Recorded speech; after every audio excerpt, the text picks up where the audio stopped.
Here we're asked to find the highest common factor of 70 and 56. So whenever we're asked to find the highest common factor, the method that I like to use is to use some number trees to get the prime factors. I know that 70 is equal to 7 times 10. 7 is a prime number, so I will circle that. 10 I'm going to do the same for. And of course I get 2 and 5, because 2 times 5 make 10. Now both of those are also prime numbers, so I'm going to circle those as well. And I know now that the prime factors of 70 are 7, 2 and 5. Now let's take a look at 56. I know that 56 is equal to 2 times 28. 2 is a prime number, so I'm going to circle that. 28 I know is 2 times 14. 2 is a prime number. And 14 is 2 times 7, both of which are prime numbers. So I'm going to circle those off as well. Now I'm going to compare my two number trees. I can see they both have a 7 as a prime factor, and they both have a 2 as a prime factor. So what I'm going to do now is multiply together those two numbers that they both had in common. So they're common prime factors. 2 times 7 gives me 14. And therefore the highest common factor between 70 and 56 is 14. A container of water was measured to have a volume of 50 centimetre cubed to the nearest centimetre cubed. We're asked to find the error interval for the volume of water in the container.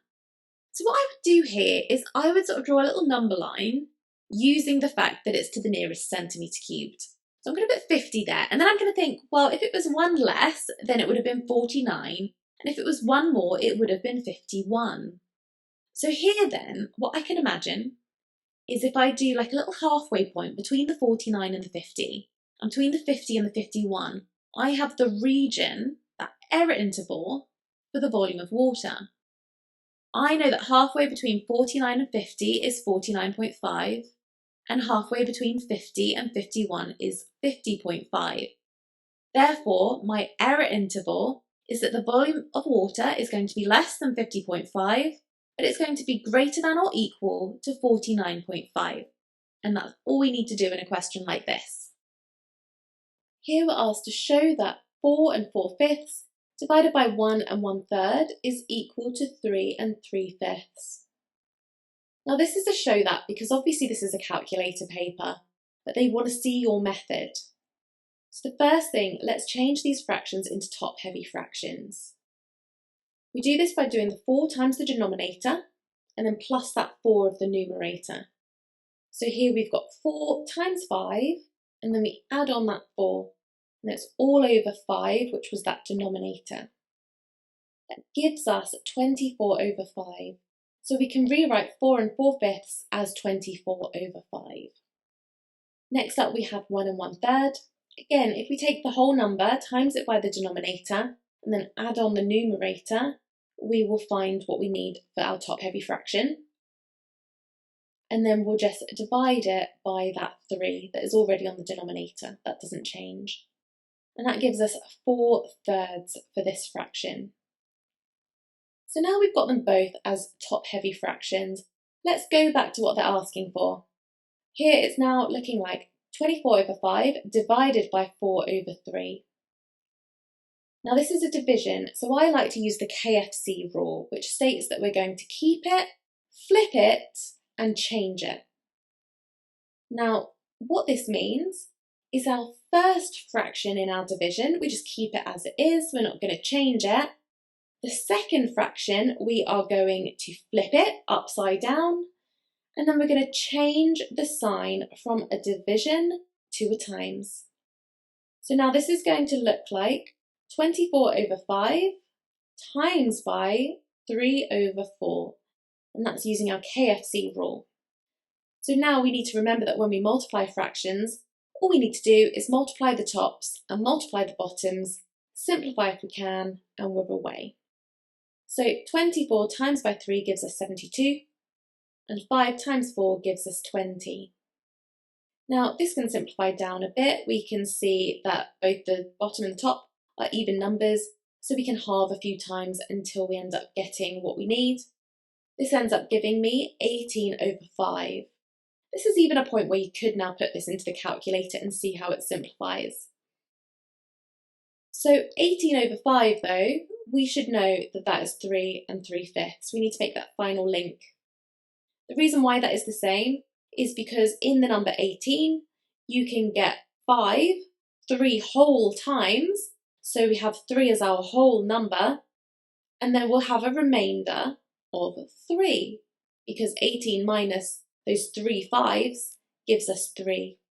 So that's why we have 3 3/5, and we have shown what we needed to. Here we're asked to factorise x squared plus 7x plus 10. Now there's nothing that each of these have in common, so that means this is going to factorise to make a double bracket. Now when it's a double bracket question, you want to take the number which doesn't have any x's, and we want to find a pair of numbers that are going to multiply together to make that number, while at the same time adding together to make the coefficient of x, so in this case positive 7. So we need to find two numbers here that are going to multiply together to give us 10 and add together to give us 7. So I like to knock up like a little easy table here just in case it takes me a while. So my first instinct here is 2 times 5 will give me 10. Now if I add those together, I get 7. Well, I don't have to do any more. I've already hit the jackpot, which was quite lucky. It's not always the case. But if you don't get it first time, just keep writing different combos until you get the right one. So now, like I said, this is a double brackets question because there's nothing that goes into x squared, 7x and 10. So we're going to write our double brackets. We're going to write x plus 2 because we found 2 as one of our numbers, and then x plus 5, again because that's our other number that we found. And that is it, factorised. So now we're asked to solve x squared plus 7x plus 10 equals 0. So let's take what we just got and put it equal to 0. Now, to make this equal 0, either the x plus 2 must be equal to 0, or the x plus 5 must be equal to 0.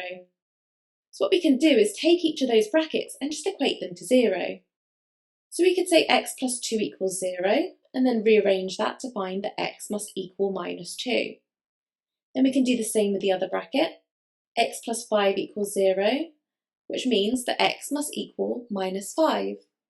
And there we have solved this equation with the solutions x equals minus 2 and x equals minus 5. X is directly proportional to y.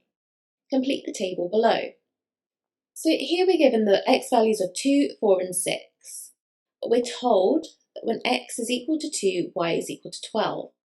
And when we have direct proportion, we can say that y is equal to some constant times by x. Well, we can work out what that constant is. We can say, well, if 12 is equal to k times by 2, then k must be equal to 12 divided by 2, which is 6. By using this method, we've really quickly got ourselves an equation that links y and x. So we can say y equals 6x. So now if we look at when x is equal to 4, we can substitute that into this equation. And we find 6 times 4 is equal to 24. So that's our y value. Then we can do the same when x equals 6. 6 times by 6 will be equal to y, which is 36. So there we are, we've done that. Now in B, we're told that x is inversely proportional to y. So here we have y equals k over x. That's what inverse proportion looks like. So in this case, to find the constant k, we can do y times by x. Now we know that when x equals 3, y equals 12. So we can substitute these numbers into this formula to find out what the constant k is. K is equal to 12 times by 3. So k equals 36. So if we now go back to the equation, y equals k over x, we can put in place of the k 36. So here we've got y equals 36 over x. Now that we've got this formula, we can go back to our table and we can say that when x is equal to 1, we can substitute that in. So y will be equal to 36 divided by 1, which is simply 36. Now we'll do exactly the same when x equals 2. we're going to say that y is equal to 36 over 2, which gives us 18. And so there we have completed our table. A person's wage is divided in a ratio of 5 to 3 to 2 between bills, spending money and savings. 60% of the amount spent on bills is rent. Now let's write out this ratio, 5 to 3 to 2. We know that the 5 part of this refers to the bills. And we're told here that 60% of the amount spent on bills is actually rent. Now, we're given the extra bit of information on the next line, that the rent bill is $1,200 per month. That must mean then that the rent is equal to 1,200, which is equal to 60% of the bills. So let's make this little equality here. 1,200 equals 60% of the bills. So if we know that, then we can work out what 1% is. We can go down to 1 by dividing by 60. Now we'll do the same on the other side too. 1,200 divided by 60, which gives us £20. So we know that 1% of the bills is equal to £20. So now that we know what 1% is, we can easily go up to 100% and find the full amount that those bills are equal to. So if we times both sides by 100 to do that, we find that the bills comes to a total of £2,000. So now we know that the total amount of the bills comes to £2,000. Let's include this in our labelling, okay? So I'm just going to add on here that 5 part of the ratio is equivalent to £2,000. Now that I know that, I'm just going to write that as an equality. I'm going to say that £2,000 is equal to 5 parts of this ratio. And it's really important to write everything down nice and clearly like that so that we don't get lost along the way. So now that we know that 5 parts of the ratio is 2,000, we can easily go down to work out what 1 part of the ratio is. And we can do that just by dividing both sides through by 5. So now I'm dividing both sides by 5, and I end up finding that 1 part of this ratio is equal to £400. So now going back to the question, when it says that the ratio 5 to 3 to 2 is between bills, spending money and savings. That means that the savings part of this ratio is represented by the number 2. So ultimately in this question, where we're asked to work out the amount of money saved each month, we need 2 parts of the ratio, which is 2 times 400, which gives us £800. And that there is our answer. A person buys a new car for £65,000. They're told that it's going to depreciate in value by 7.6% each year. And we're asked here to calculate the value of the car after 5 years, giving our answer to the nearest pound. So here we need to remember it's depreciating in value. So if we consider the original value to be 100% and take away that 7.6%, we're left with 92.4%. Now that's really helpful because we can change that percentage into a multiplier. And any of these compound interest or depreciation questions are made so much easier if you have this multiplier. Simply convert that percentage to a decimal, 0.924, and you do that by dividing by 100. So this is how we're going to do it. We're going to take the amount that the car cost, 65,000, and times it by our multiplier to the power of the number of years. Now this method works for any of these questions. Now that we've got this formula, all we need to do is to put it into the calculator. So when I do this, I get to the nearest pound, as the question wants, £43,780. And see how simple that actually was. So let's just go back and think about it again. So we always start with 100%, that's our original value. And if we're depreciating the value, we subtract the percentage. And if it's going up, like compound interest, then we add the percentage. We then find what that percentage is. In this case, it was 92.4%. and take whatever you have and divide it by 100 to get your multiplier. Then finally, we have our original value. That could be how much money you have or how much something cost. And then you times it by our multiplier to the power of the number of years. So in this case, that was 5. It could be something different to years, but probably it's going to be something like that. So it's the power of the number of years in this case. And that's how we do it. And then it's just calculator work. So I hope that's clear and you feel ready to have a go at another question like that in future. Line 1 has the equation 2y equals 3x minus 3, and line 2 has the equation y equals 5 minus 2/3 x. Here we're asked to find out if the lines are parallel, perpendicular, or neither. And the thing we really need to remember here is that y equals mx plus c, where m is the gradient. So that number multiplied through by the x, when the equation's in this form of y equals something, is the gradient. So let's start off by looking at line 1, which has the equation 2y equals 3x minus 3. Now this isn't of the form y equals something, it's got 2. We need to deal with that. And we do that simply by dividing it all through by 2. So that gives us y equals 3 over 2x minus 3 over 2. So comparing this to y equals mx plus c, we can say that the gradient of line 1 is equal to 3 over 2. Now let's look at line 2.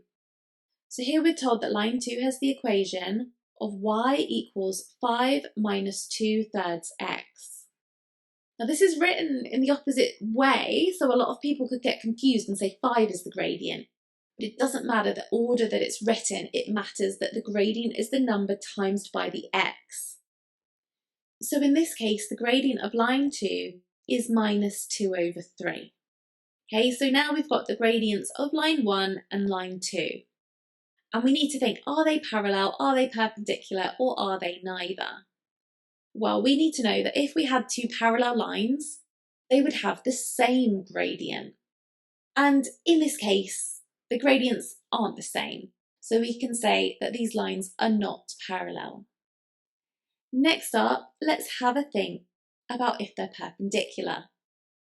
We should know the rule that states that if two lines are perpendicular, their gradients would multiply together to give us minus 1. So let's test that with this question. So if we did 3 over 2 and multiplied it by minus 2 over 3, we do indeed get minus 1. Now this means that they are perpendicular. If, however, this product didn't equal minus 1 and the gradients weren't the same, we would say neither. But in this case, we can say that lines 1 and 2 are perpendicular. So the salaries of 80 employees of a company are given in the table below. So we've got this nice little summary table and we're asked to write down the modal class. So what we need to know here is that the modal class is the most common interval.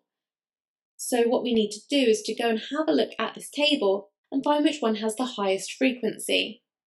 So I can see that the salary range between £20,000 and £30,000 is the most frequent and therefore the most common. So that is the modal class. And make sure that you write that whole interval. We don't just write 25 or anything, that isn't what they want. They want that interval of salaries. Now we're asked to work out an estimate for the mean salary. So it's a 4-marker this, it's going to be a bit trickier, but there's a really nice straightforward method to it. So the first thing I'm going to do is I'm just going to copy down this table here just so I can scribble all over it, okay? Okay, so to work out an estimate for the mean salary, we need to take the midpoint of the salaries, and then once we've worked out the midpoint, we need to work out what the midpoint times the frequency is. Now, all this is going to be part of our method, so if we fill it all in, all will be good. So the midpoint between 0 and 10,000 is just 5,000. So I'm going to write that in here. The midpoint between 10,000 and 20,000 is 15,000. So I'm going to write that. Midpoint between 20 and 30,000 is 25. 30 and 40,000 is 35,000, and the midpoint between 40,000 and 50,000 is 45,000. So now we're going to times the frequency by the midpoint. So 13 times by 5,000 gives me 65,000. 14 times 15,000 gives me 210,000. Now 25 times 25,000 ends up giving me 625,000. 17 times 35,000 ends up giving me 595,000.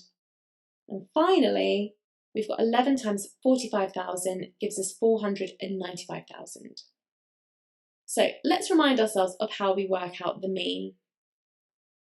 So mean is always going to be the sum of values. Now in these types of questions with class intervals, that means the sum of the midpoint times the frequencies. And then we divide it by the number that there are. Now in this case, we're told that we have 80 employers. That in this case is going to be what n is. So let's work out the sum of all those midpoint times frequencies.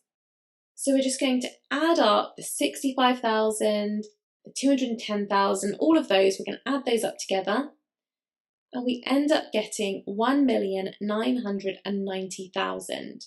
And we're going to divide that through by 80, which is n.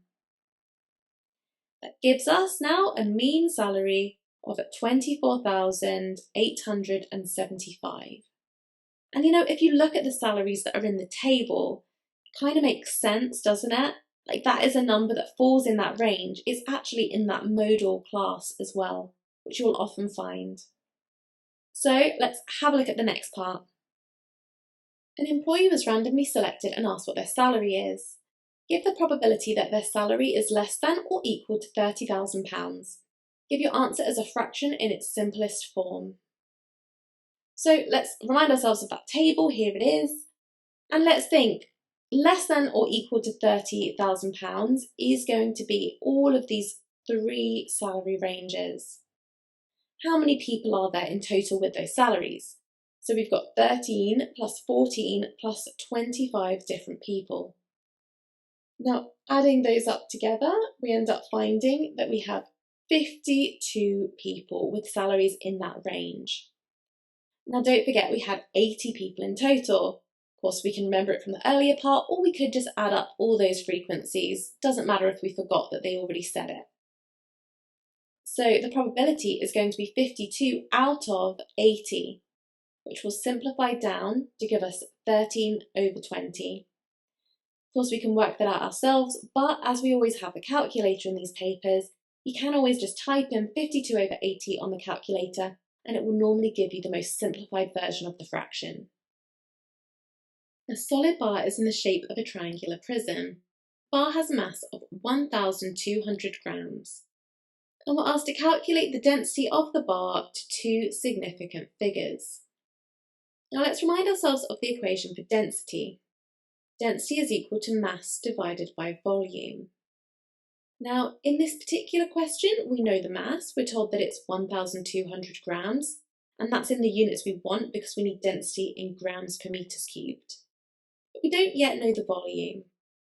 Now, the volume of a prism like this one can be worked out by using the equation that states volume is cross-sectional area times by the length. So that's what we're going to have to do to work out the volume of this. We're going to have to first work out that cross-sectional area and then times it through its length. Now looking at the diagram, I can see the cross-sectional area is that of a triangle. So I'm going to do half the base times the height. That ends up giving us 1/2 times by 0.2 times by 0.4. And putting that into the calculator, I find that that gives me an area of 0.04 meters squared. So now I can use that to work out the volume.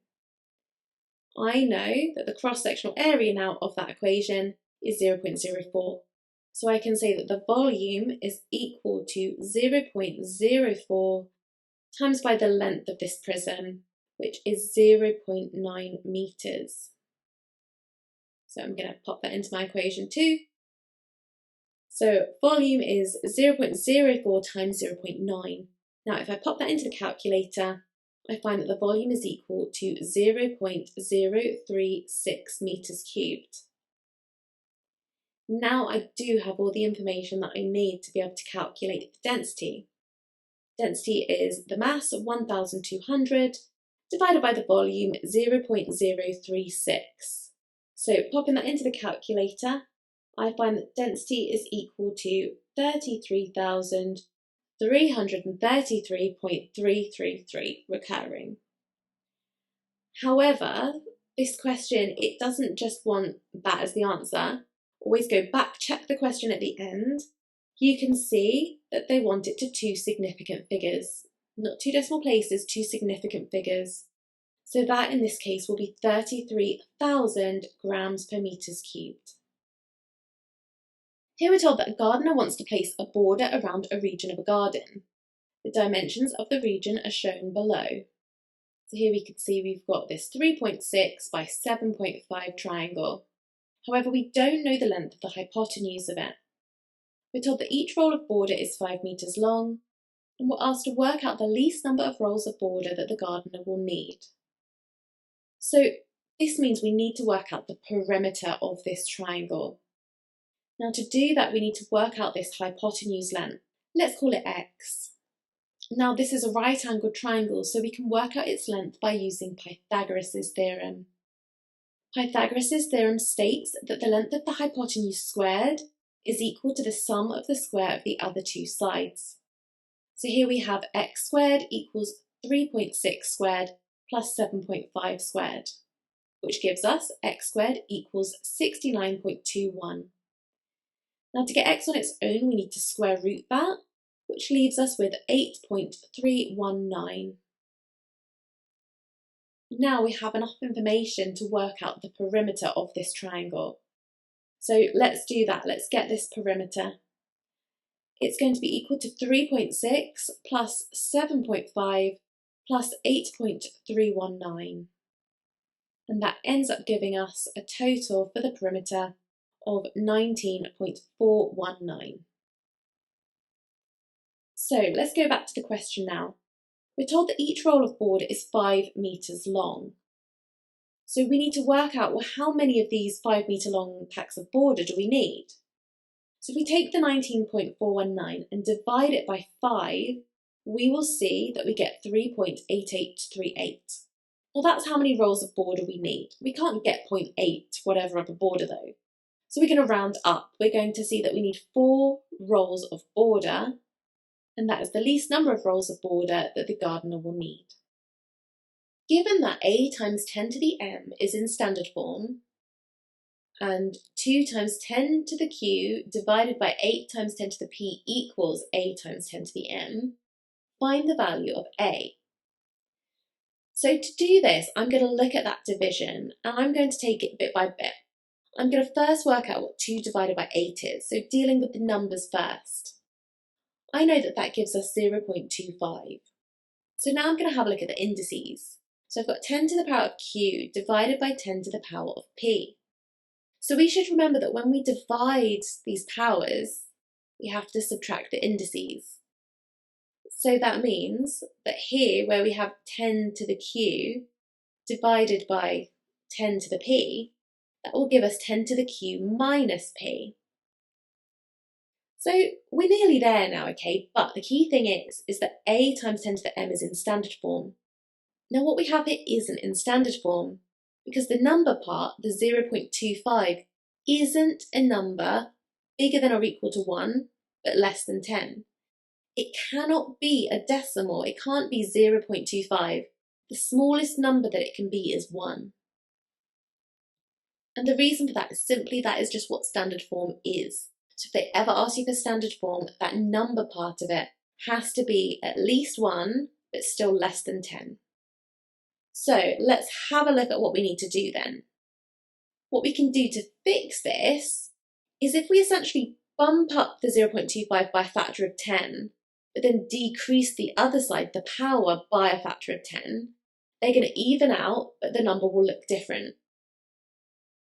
So what we'll have is 2.5 for the number, and then the index will become times 10 to the q minus p minus 1.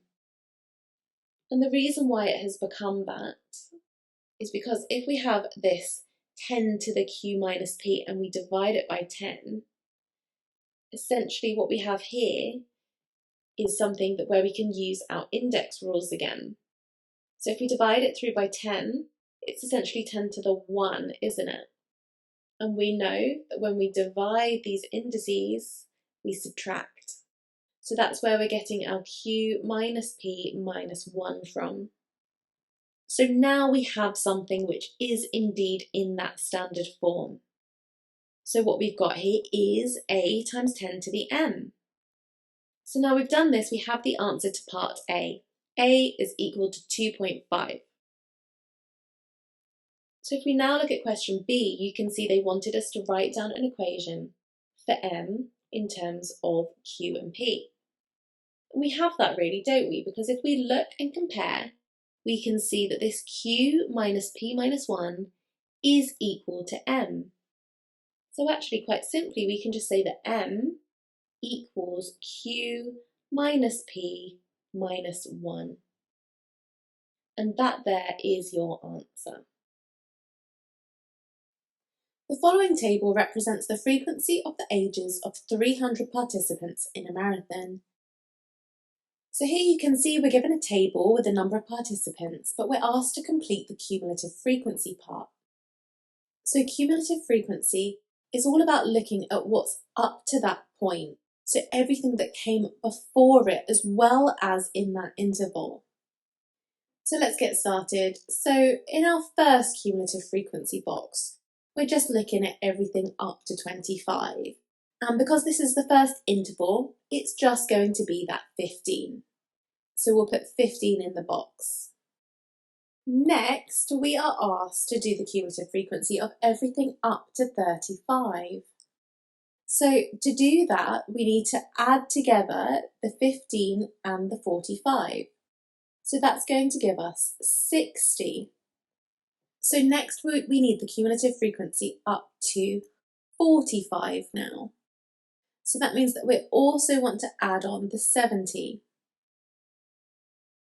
So that gives us now 130 for the cumulative frequency up to 45. Next we need the cumulative frequency up to 55. To get that, we're just going to add 90 onto the 130 we already have, getting 220. And to get cumulative frequency up to 65, we need to add that 80, which gives us 300, which makes sense considering that we have 30 participants in this marathon. That is what we would expect. So now we're asked to draw a cumulative frequency graph to represent this data. So let's remind ourselves of the information we had on the previous page. The thing that we most importantly need to know here is that we use the final number in each interval. So here we're going to plot the point on the x-axis of 25 because that is the end of the age group interval. So 25, 15 is going to be our first point on this cumulative frequency graph. So the next point now is going to be at 60 on the y-axis, but 35, again, the end of the interval for the cumulative frequency. So here we've got 35 at 60. The next point will be 45 on the x-axis, the end of the interval, and 130. So we'll plot that point now. So 45, 130. Then now we're going to do the 55. So we go along at 55 along the x-axis, and then we're going to go up to 220. Now onto the final point. We need to plot a point at the end of the interval again, so that's 65 and 300 high. Now we've got all these points, we need to draw a curve. Always remember to start at the point 0, 0, and then you're going to go up through each of those points, making sure you go through them all. And there we have our cumulative frequency, which starts at 0, 0 and ends at 65, 300. Here we're asked to work out the percentage of participants that are aged 35 or younger. So let's have a look at the table here. I can see that up to 35, we have 60 people. We can either look at our cumulative frequency, or we can add up the 15 plus the 45 again. So we know we have 16 people who are 35 or younger, and we also know that we have 300 people in total. So that means that we have 60 people out of 300. So to get that as a percentage, we're going to do 60 divided by 300 and then times it by 100. Now that gives us an answer of 20%, which is our answer here. If a participant is chosen at random, work out the probability that they are aged 50 or older. So to answer this, I want us to have a look at our cumulative frequency graph again. So 50 or older, let's use our graph and move a line up from 50 until it hits our curve, and then we're going to read across to see what the cumulative frequency is. So we're reading across, drawing a horizontal line here, and we'll find that the cumulative frequency appears to be around 170. There'll be a little bit of leeway here in the exam because of course it depends on your curve. So 170 people are going to have an age below 50 because it's cumulative, it goes from small up to big. However, this question wants us the probability of people aged 50 or older. So if we know 170 people are younger than 50, if we do 300 minus 170, we'll find that we have 130 people above 50 years old. Now that is what we can use to work out the probability of being 50 or older. That's going to be the 130 divided by the total number of people. So that there gives us 13 over 30. They just said work out the probability. We could give that as a percentage, but there's no need. That is absolutely fine as a simplified fraction. So our answer to this question, the probability that they're aged 50 or older is 13 over 30. A curve has the equation y equals x squared minus 2x plus 3, and we're asked to complete the table here. Now to do this, we need to substitute in the values of x into the y equation. So the first one that we need to find is what y is when x is equal to minus 2. And we need to replace each of these highlighted x's with minus 2. So let's get started with that. If x equals minus 2, then y is going to be equal to the square of minus 2, don't forget the brackets, minus 2 times minus 2, again don't forget those brackets, plus 3. Now that gives us 4 plus 3, which equals 11. If you don't get that, I can guarantee it's because something went wrong with the brackets, so try again. So we can fill that into the table now, 11. Now let's do exactly the same with minus 1. Again, do not forget the brackets, particularly important when it's a negative number. So here we've got y equals minus 1 squared in brackets, minus 2 times minus 1, plus 3, which should give us 6. Again, any mistakes, make sure that you've done the brackets exactly how I've written them here. So the final one we need to do is x equals 2. So here we've got y equals 2 squared minus 2 times 2 plus 3, which is the same as 4 minus 4 plus 3, which gives us 3. So we can complete the table with a 3 in that place. So we've got an easy 2 marks really. Now for B, all we need to do is plot them. Remember that x is moving along the left and right, and y is going up or down. So plotting each of these points, as you can see here, all we need to do to finish it off is to do a nice smooth curve going through all those points. And then there we go. We've got all of our marks in that question. simplify the following, and here we have 1 over x minus 1 minus 1 over x minus 3. Now we have two algebraic fractions here. In order to simplify this, we need to turn it into one big fraction. And to do that, we need to get the denominators the same. We can do this by timesing the 1 over x minus 1 on the top and the bottom by x minus 3. So we have 1 times x minus 3 on the top and x minus 1 times x minus 3 on the bottom. Now we're going to do the same thing on the other side, but this time we're timesing the top and the bottom by x minus 1. The whole purpose of this is we haven't changed the values of either of those fractions. We've essentially times by 1, but they're going to look a bit different. They're going to have the same denominator. So starting with the first one, we have just x minus 3 on the top. On the bottom, we're not going to do anything fancy here. We're just going to rewrite it as x minus 1, x minus 3, making sure we have the two sets of brackets there. Now over on the other side, we've got 1 times x minus 1, which is just x minus 1. And again, on the bottom, we have x minus 3, x minus 1. So now we've got the same denominator. Doesn't matter that they're written in different orders on the denominators, however you write it, they are the same. Now that we have the same denominator, it means that we can add or subtract these fractions. And in this case, obviously, it's a subtract. I will say, please be very careful when there's a subtract, particularly when it's an algebraic fraction. So here we have x minus 3 minus, and see I put brackets here, x minus 1, over x minus 1, x minus 3. Now the reason why I put those brackets there is because we could completely go wrong if we don't count them. That negative has to apply to both the x and the minus 1 of that second term, not just the x. That would be the very easy mistake to make. You just plonk it in front of x minus 1 and away you go. But you would not get it all right. And it's only a 2-mark question. Let's not lose those precious marks. So here we have x minus 3, but then it's going to be minus x. And then because it's a minus and a minus, it will be plus 1.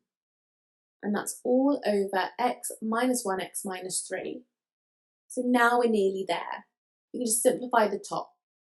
Here we can see we have some x's, but it's x minus x. So actually you'll see that the x's will cancel. And then you have minus 3 plus 1, which is going to give us minus 2. So here we have minus 2 over x minus 1, x minus 3. And that there is our answer all finished for you. So that's how we simplify two sets of algebraic fractions, added or subtracted to each other. First you get your common denominator, and then you add or subtract them to simplify. Here we're asked to simplify ac to the minus 2 times by a cubed c. So because we're multiplying together indices here, we need to use the following rule. We should remember that if we had something of the form of x to the m times by x to the n, we end up adding those powers together. Therefore we get x to the m plus n, and we've done it. So here we've got a's and c's, and we want to treat those separately. So let's start with the a's. Don't forget that if we have an a on its own, that means it's a to the 1. So here we've got a to the 1 times by a cubed, which, using our rule, is a to the 1 plus 3, which is a to the 4. So now let's do exactly the same for the c's. I can see here I've got c to the minus 2 times by c, which of course is c to the 1.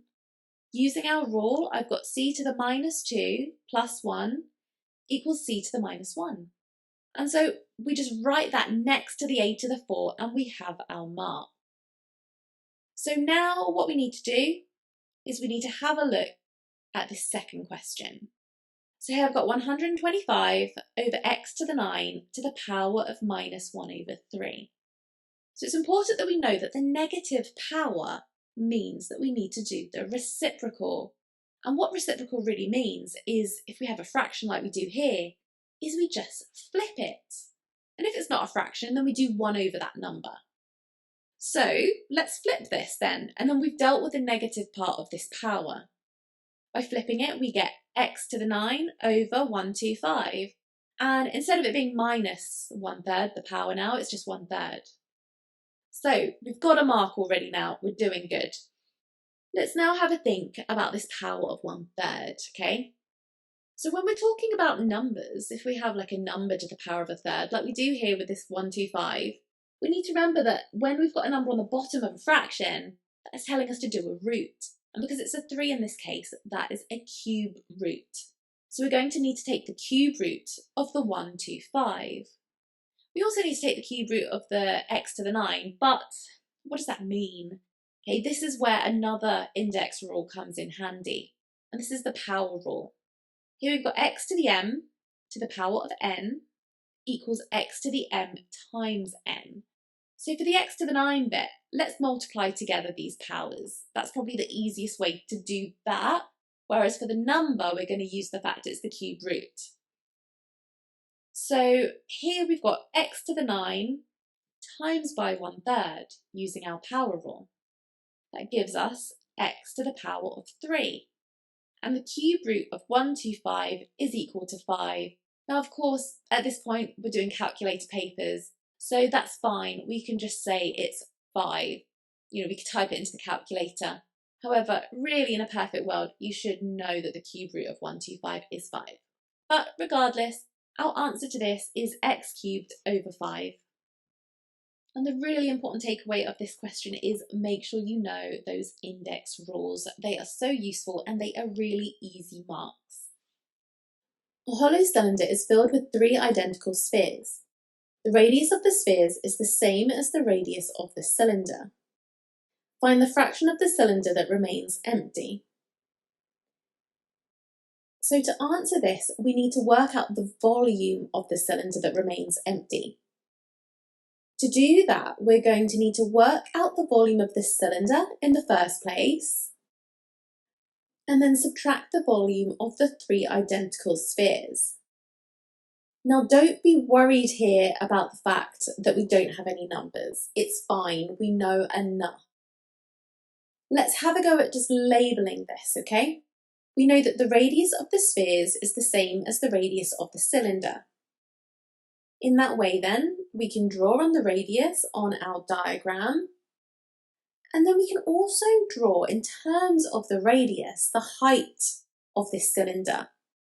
As 3 spheres fit in it, it's going to have a height which is equal to 6 radii. So now that we know this, we can go back to our standard equation for the volume of a cylinder. We know that the volume of a cylinder is pi r squared times by the height h. So substituting in 6r in place of the height gives us 6r squared times by 6r, which simplifies to give us 6 pi r cubed. So we've already done the first part of this question. Now let's have a go at working out the volume of a sphere. We should know that the volume of a sphere is given by 4/3 pi r cubed.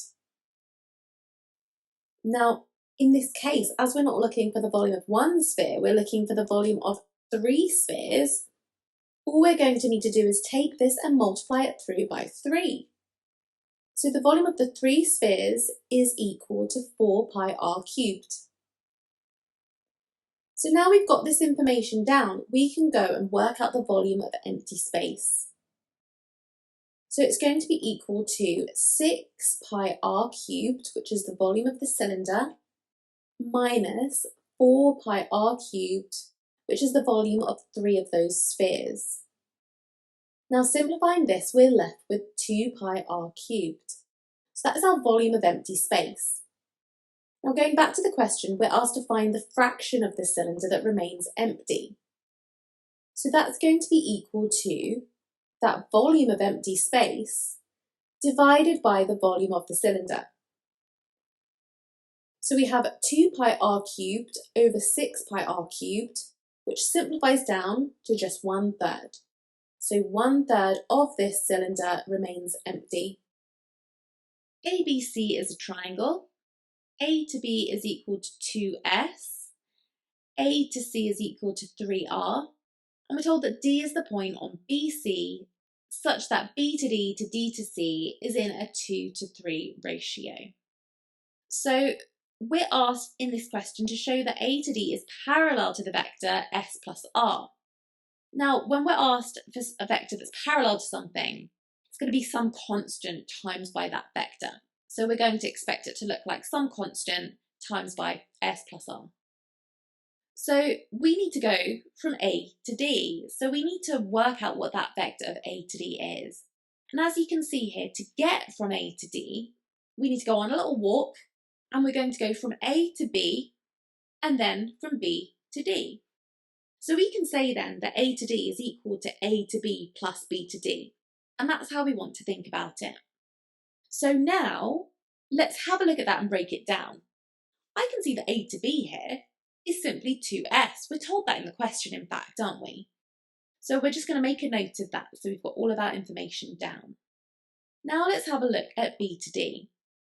Due to the ratio that we're given, this 2:3 ratio, I can see that b to d is 2/5 of b to c, because there's 5 parts in the ratio and b to d is 2 parts of that.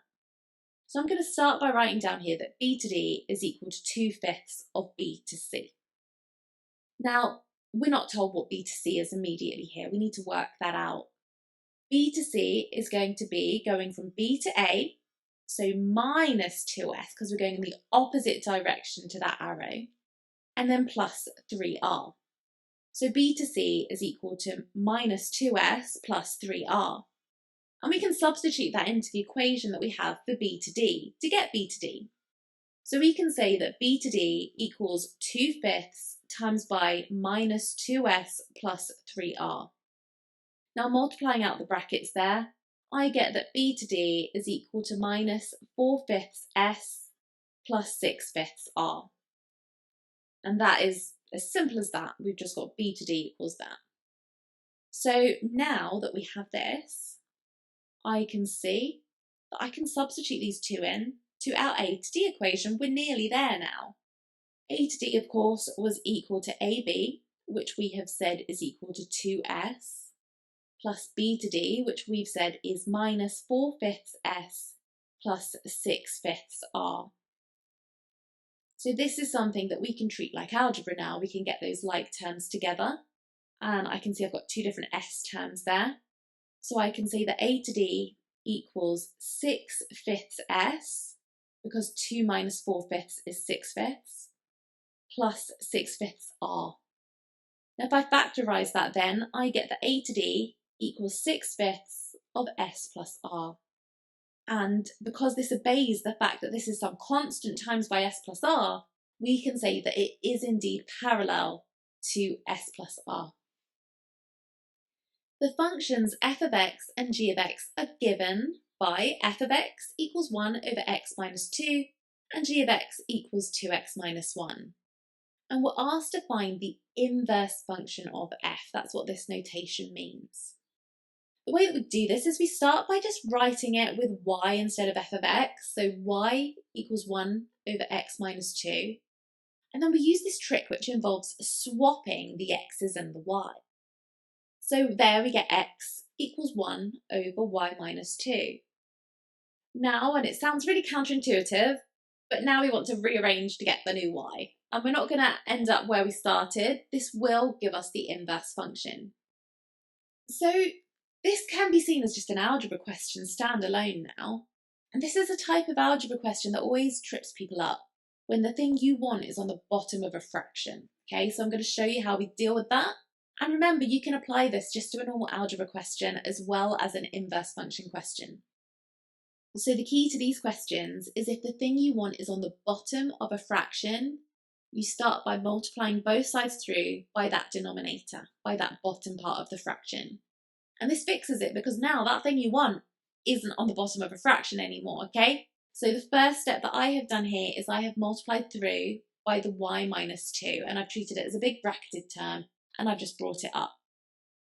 So now I'm going to multiply out those brackets. So that gives me xy minus 2x, which is equal to 1. Now I'm going to start rearranging this to get the y on its own, and it's just a normal linear equation now, so it's a lot easier. I'm going to add the 2x, That gives me xy equals 1 plus 2x. And then I'm going to divide by that x, which is multiplied through by the y. And that gives me y equals 1 plus 2x over x, which I'm just going to replace the y back now with f minus 1x. So I can say f minus 1x is equal to 1 plus 2x over x, or I could also write that as f minus 1x equals 1 over x plus 2. Because if I divide each individual term there, the 1 and the 2x by x, that is what I get. So now, gf of x. This is a composite function. And the way these work is you kind of got to go backwards, okay? So what we're going to do is we're going to put the f of x function in the place of the x in the g of x function. So you can see there we've got that little x in the g of x, and we're just going to plonk in what f of x is. So we're going to put in the 1 over x minus 2 in place of the x. That ends up giving me gf of x is equal to 2 times 1 over x minus 2, and then minus 1. And that's what we get there. We can leave it like that, or we could multiply out the bracket, giving us 2 over x minus 2, and then minus 1. And that there is our answer. We could go a further step and write it under just one denominator, so bring the 2 over x minus 2 together with the minus 1, absolutely fine, you would still get your marks. So now this is a bigger question. We're asked to solve the equation f minus 1x is equal to gf of x. So let's remind ourselves what both of those were. So we've got 1 plus 2x all over x is equal to 2 over x minus 2 minus 1. So really you just need to start off here by equating those to each other. Now here actually, I mean there's loads of ways we could rearrange this, but I probably would choose to write that gf of x as a single term. So I probably would try and write it as a single fraction now. The way that I would do that is try and rewrite the 1 as a fraction with x minus 2 on the bottom. And the way we do that is simply multiply the top and the bottom by x minus 2. That gives me 2 over x minus 2 minus x minus 2 over x minus 2. So I can write that now just to have that single denominator of x minus 2. And on the top, I end up with 2 minus x, but then the minus and a minus makes a plus 2. Be very careful of that. That's a place where you could definitely make a mistake. And then all over x minus 2. And if I simplify the top of that fraction, get those 2's together, I can end up simplifying that down to just 4 minus x over x minus 2. So there I've simplified the right hand side of that. So let us start afresh now and just rewrite this out. So I've got here 1 plus 2x over x is equal to 4 minus x over x minus 2. So I've just freshly rewritten that, and I'm just going to think about that now. I'm not going to think about the rest. So what I would do in this case, and again this is the same if this was actually just an algebra question rather than a functions question, is I'm going to multiply up those denominators, okay? Again, the thing that I want to find being on the bottom is never going to help us, so multiply through. So I'm going to cross multiply through by the x minus 2 and also by the x. That ends up getting rid of those denominators and bringing it through to the other side. Here I get 1 plus 2x times x minus 2 is equal to x times by 4 minus x. And now I need to multiply out those brackets. So 1 times x gives me x. 1 times minus 2 is going to give me minus 2. 2x times x gives me plus 2x squared. And 2x times by minus 2 gives me minus 4x. So then on the other side here, we've got equals x times 4, which is 4x, x times minus x, which gives us minus x squared. So we've multiplied that out. It's looking good. And I can see here that this is going to end up being a quadratic equation. What I want to do then is get everything onto one side, group all the like terms together, and have the other side equal to 0. So 2x squared plus x squared gives me 3x squared. Now let's look at the x's. X minus 4x gives me minus 3x. And then I need to subtract 4x from the other side to move it onto this side. That gives me minus 7x. And then I've just got the minus 2 on its own. And then that's equal to 0. Here I can clearly see I've got a quadratic equation here. And the fact that the question asks me to give the solutions to 2 decimal places tells me that I can't factorise this. And it tells me to use the quadratic formula. So I'm going to make sure that I use my quadratic formula here. If you don't know this off by heart, remember it is given to you at the front of the paper, okay? So let's write it down and put it into practice. So we should know that x is equal to minus b plus or minus the square root of b squared minus 4ac all over 2a. And the a is the coefficient of x squared, so in this case the 3. B is the coefficient of x, so in this case minus 7. And the c is the number just on its own without any x's, so that's minus 2. So if we substitute the numbers in here, here we get that x equals minus 7 plus or minus 7 squared. Don't forget the brackets because you will make a mistake there if you don't include them. And then minus 4 times 3 times minus 2. And then all over 2 times 3. So remember that square root is included all of that stuff there, the minus 7 squared, minus 4 times 3 times minus 2, and then everything is divided by the 2 times 3.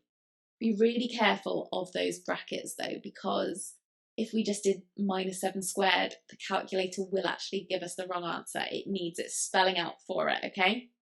So there we have done that. And then now we're just going to tap it into the calculator. And we're going to do it in 2 different blocks. We're first going to substitute in the positive, in that plus or minus. And that gives me x equals 2.59 to the 2 decimal places that we need. And then if I now just go through and edit that equation, I don't need to write it all out again. If I delete the plus and change it from minus, I end up getting my second solution. And that is minus 0.26 to those 2 decimal places again. So make sure you include both of those solutions to get your final mark in this question. A cuboid ABCDEFG is given below. We're told that a to x to g is in a 2:3 ratio. Let's label that information on now. What we should understand is if something's in a 2:3 ratio, then that a to x section is 2/5 of a to g, whereas x to g is 3/5. That's because there's 5 parts in that ratio in total. So we also know here that the length of b to g is equal to root 50. So I'm going to label that on as well. It's always good in a maths question, especially a lengthy one like this, to label or make notes as you go. So in this question, we're being asked to find the length of x to b. And here you can see this is a 6-mark question, so it's not going to be an easy one. There's going to be lots of steps to it. So the first thing that I would do here is I would look at this triangle ABG. And I can see that that's actually a right-angled triangle. I can use that fact to work out the length of A to G, because what we have is a right-angled triangle, and so we can use Pythagoras' theorem to work out that length. So, using Pythagoras, we can say that A to G squared is equal to A to B squared plus BG squared. Of course, we know some numbers for those, so let's substitute those in and rearrange this to find out what A to G is. So here I've got A to G squared equals 10 squared plus root 50 squared.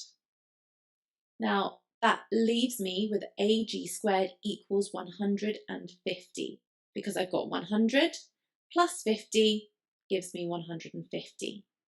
Now if I take the square root of that, I get root 150, but this also simplifies in a way that will make the maths a bit easier moving forward. I get 5 root 6. Now that's going to really help us moving forward. So here I can see that I need to find eventually the length of x to b. So I can see I can make a little triangle using x to b as a side. Now this triangle here is not a right angle triangle. That means we can't use SOHCAHTOA anymore, or Pythagoras' theorem. I can see though, I know the length of b to g, but I can work out now the length of x to g. Now I can see that that's going to be 3/5 of the length of a to g. So I need to do 3/5 times by 5/6, which leaves me just with 3/6. You could have done this to work out a to x and use that bottom triangle instead. I'm using this method here. So whatever suits you, so long as you get the right answer in the end. So now I've labelled that on. I can see here, I have this triangle that's not a right angle triangle, but I've only got 2 lengths on it and I need to find the third length, don't I? Now, that suggests to me that I want to use cosine rule, because cosine rule always has 3 sides and 1 angle. To use this though, we need to know an angle. I can work out what that angle A to G to B is, or X to G to B, by using SOHCAHTOA, using this right angle triangle of AGB. See, I'm just going to draw this on here to remind us of that triangle existing. See, it's a right angle triangle there. So I can work out that angle of AGB and use that later down the line to work out this length XB. But let's forget about XB for now.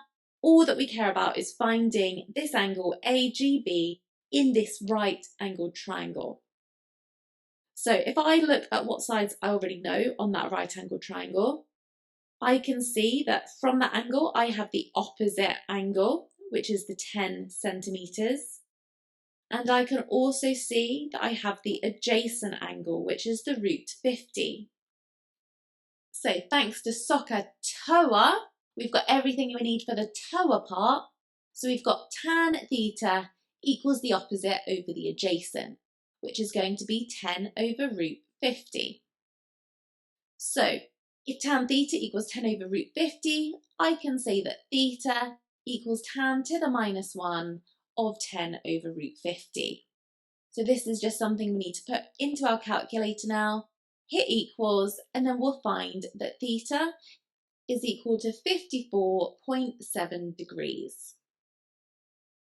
So now we have that angle, and that angle is not only that angle of this right angle triangle, it's also one of the angles of that non-right angled triangle, which is going to hold the key to us finding that length of XB. So let's scrub out that green triangle now, that right angle triangle. It's irrelevant to us now. Now that we have that angle, we don't need it anymore. So let's just focus on this pink triangle XGB now. You can see, like we said, it's not a right angled triangle. We know that one of its lengths is root 50 and the other length is 3 root 6. We need to find its third length. And we know that the angle opposite that length that we're trying to find is 54.7 degrees. Now, due to the fact this is not a right angled triangle, and once we get the answer, we'll have 3 sides and 1 angle, we know that we need to use the cosine rule. So let's remind ourselves, the cosine rule states that a squared equals b squared plus c squared minus 2bc cos A. So the important thing there is the little a is talking about the side which is opposite to the angle that we know, that big A, okay? The b and the c, it's irrelevant to be honest. You can use those in either order, just as long as the angle that we know is opposite the side that we're trying to find. So let's put the numbers in now. We've got a squared equals 3 root 6 squared plus root 50 squared minus 2 times 3 root 6 times root 50 times cos 54.7.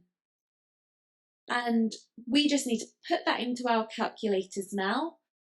And don't forget, once we get that, that is a squared. This would be a really common mistake people make. they hit equals and they think we're done. Okay, so here when I put that into the calculator, I end up getting that a squared equals 43.947. Now, I need to remember to square root that to get just a, which in this case, that a is our xb. Don't forget as well to always check at the end of the question how many decimal places or significant figures we needed. This question asked for 2 decimal places, and so xb is equal to 6.63, which we got by square rooting the 43.947. So there we have it. There was a lot of steps in that question. It involved not only 3D trigonometry, but it involved our SOHCAHTOA, our Pythagoras within that topic, and then it also turned a little bit into our sine and our cosine rule topics, with some ratios thrown in too, to be fair. So really a lot within that question. Definitely a level 9 question. This would be your stretch question right at the end of the paper. Don't be too intimidated if you couldn't get all of those marks. They are just for the very, very best students. So if you didn't get every mark in this, don't worry. And just focus on maybe getting 1 or 2 marks just by using, of course, the fact that we've got this 3D trigonometry and we can use Pythagoras, even just that. Be happy with it. Get a mark or 2 and then just don't stress about the rest, because like I said, to get 100% in this paper would be phenomenal. No one really is getting that. So don't be afraid of questions like this, just give them a go, and good luck for your exam. Ouch!